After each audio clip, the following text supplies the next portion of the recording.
Mes enfants, approchez. Aujourd'hui, je vais vous raconter une histoire. L'histoire d'une femme qui croyait à l'amour. Elle pensait construire son avenir.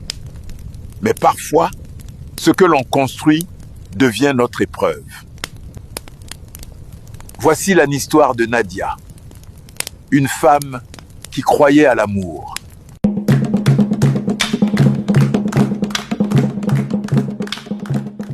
Assise dans sa chambre, la douleur la ramena à des souvenirs qu'elle aurait voulu effacer. Elle revit la première fois où elle avait rencontré Maurice, dans un bar du quartier. Il n'avait pas grand-chose, diplômé sans emploi, mais avec cette façon de parler qui donnait envie de croire en lui.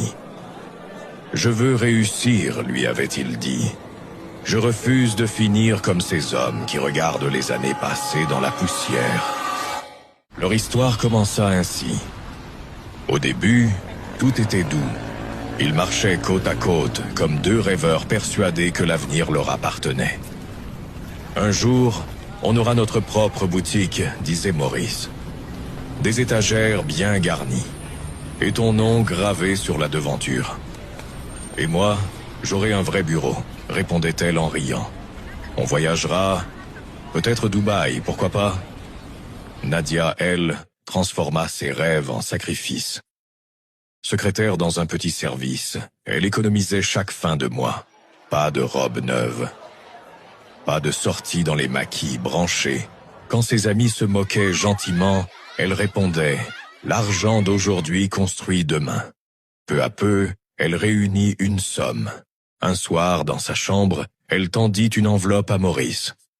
« Tiens, ça t'aidera à commencer ton commerce. » Il la regarda ému. « Tu as mis combien de temps à économiser ça ?»« Des mois. Ce n'est pas grand-chose, mais c'est un début. » Il la serra contre lui. « Tu es ma bénédiction, Nadia.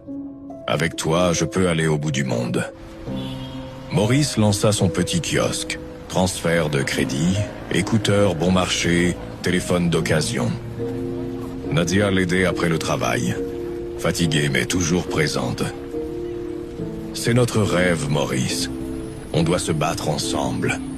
C'était ça leur amour, une alliance, un sacrifice partagé. Mais les rêves dorés commencèrent à se fissurer. Le téléphone de Maurice vibrait de plus en plus. Il s'éloignait pour répondre. Quand Nadia demandait « C'est qui ?»